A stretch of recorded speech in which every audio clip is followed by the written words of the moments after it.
Okay, picture this. You're there, deep into a horror movie, maybe scrolling through some really unsettling true crime stuff, and your body is just freaking out. Sweaty hands, tense muscles, heart hammering. Feel it in your ears, yeah. Exactly. Every alarm bell is screaming, but you don't look away. You actually lean in. It's the big human paradox, isn't it? Fear is meant to save us, trigger that immediate get-out-of-here response. Right. Run away. Here we are, actively looking for it, even paying for simulated fear. We just kind of subject ourselves to the awful stuff, willingly. And that is what we're digging into today. We're doing a deep dive into the science, the reasons behind that pull. We're using research from behavioral scientist Coltan Scrivner, especially his work on, morbid curiosity. Yep.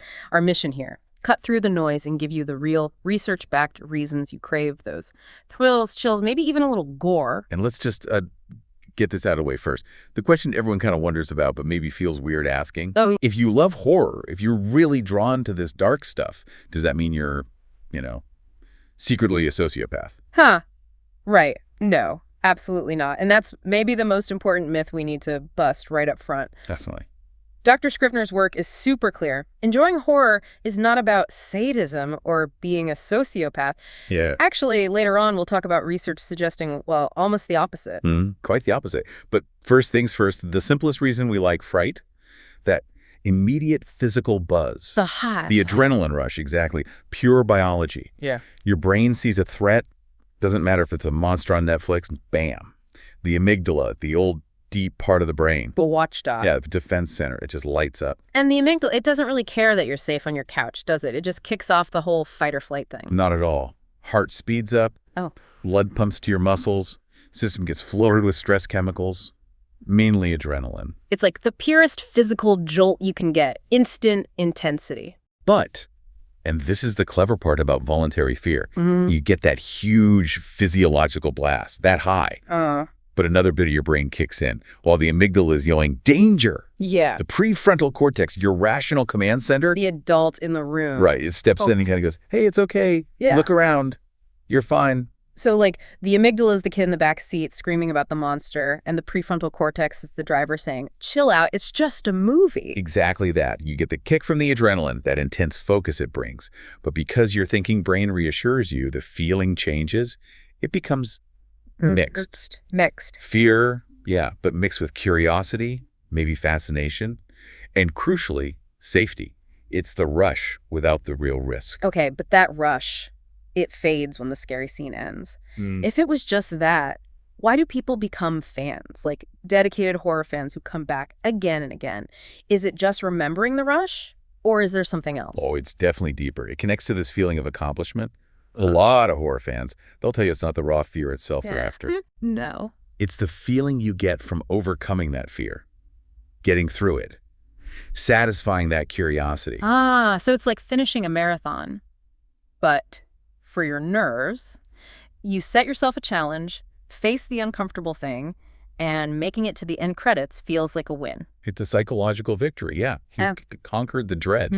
And mastering that feeling, that helped explain something really weird in the research. Which is? The anxiety paradox. Logically, you'd think people with generalized anxiety would run a mile from horror movies. Yeah, why add more stress? But actually, a good chunk of people dealing with anxiety seem to really enjoy horror. That feels totally backwards. How does adding a fake threat help when your brain's already on high alert? Well, Dr. Scrivner talks about it as an off-ramp. See, generalized anxiety is often exhausting because your brain is scanning for danger, but can't find anything specific to latch onto. It's just background noise, constant worry. Just sort of free-floating dread. Exactly. Which leads to rumination, feeling edgy all the time.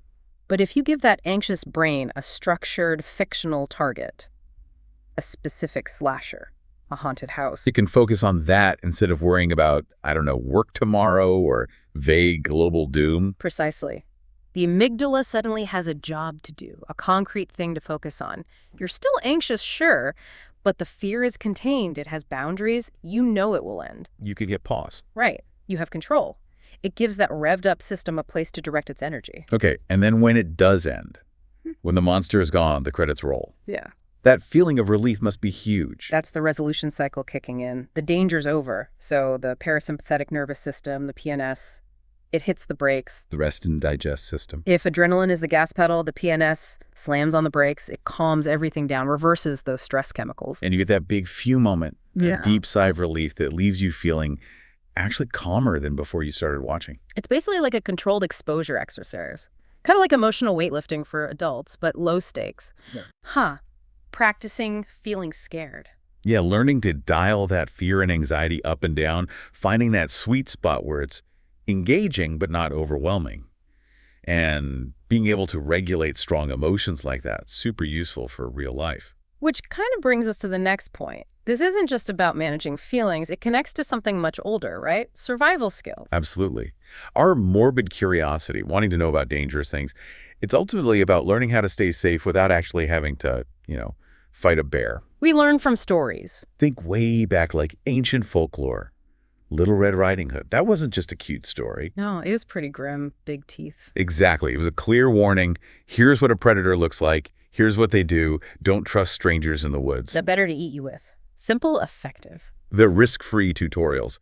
Today, maybe it's watching a true crime doc or, even a straight-up horror movie, like the source mentions, watching The Silence of the Lambs. You might not consciously think, I'm learning survival skills, but it definitely installs a little program in your head.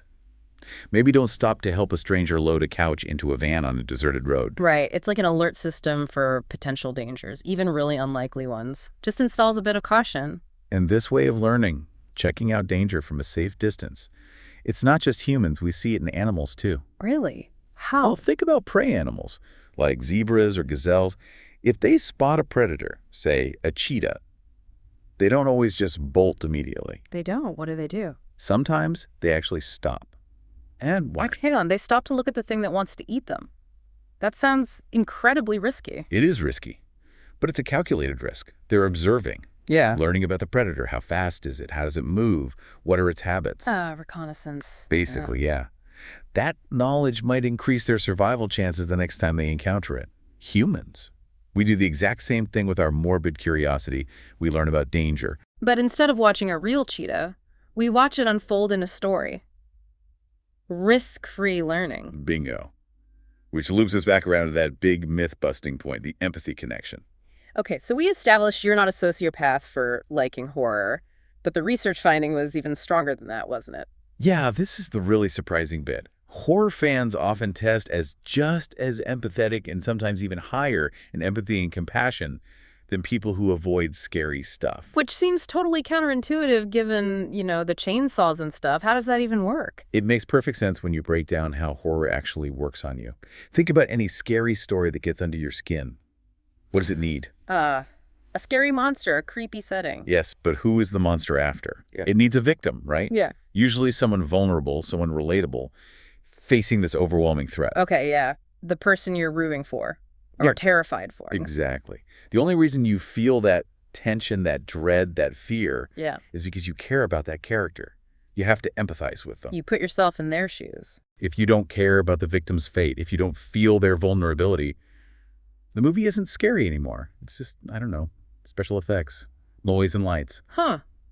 So the very act of being scared by horror requires empathy. You can't get the thrill without feeling compassion for the person in danger. That's the core of it.